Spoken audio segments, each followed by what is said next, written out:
កុំយកអនាគតមកលេងសើចនៅក្មេងៗណាកុំតាន់គិតរឿងរ៉ាវស្នេហាចាំ 4-5 ឆ្នាំទៀតរៀនចប់មានការងារធ្វើច្បាស់លាស់ចាំគិតក៏មិនតាន់ហួសពេលដែរម៉ែឪជាអ្នកចំណាយឲ្យរៀនមិនតាន់នឹងចប់ផងចង់បានប្រពន្ធសួរថាមានគោលដៅច្បាស់លាស់ហើយឬនៅរៀនមិនតាន់ចប់ការងារមិនតាន់មាននៅសុំលុយម៉ែចាយនៅឡើយការហើយធ្វើអីហើយកុំនិយាយថាការហើយចាំគិត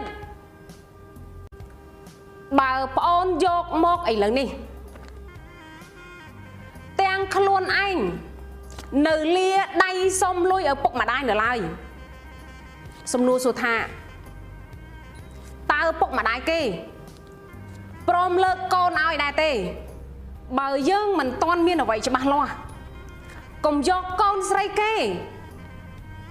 មកពិបាកជាមួយយើងពេលគេនៅជាមួយម៉ែឪគេគាត់មើលថែបានល្អជាងយើងទៀតបើជ្រុលជាយកគេចេញពីពុកម្ដាយគេហើយសូមមើលថែគេឲ្យល្អជាងពេលដែលគេនៅជាមួយពុកម្ដាយគេផង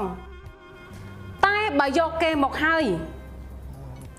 ឲ្យគេពិបាកដដែលសុខចិត្ត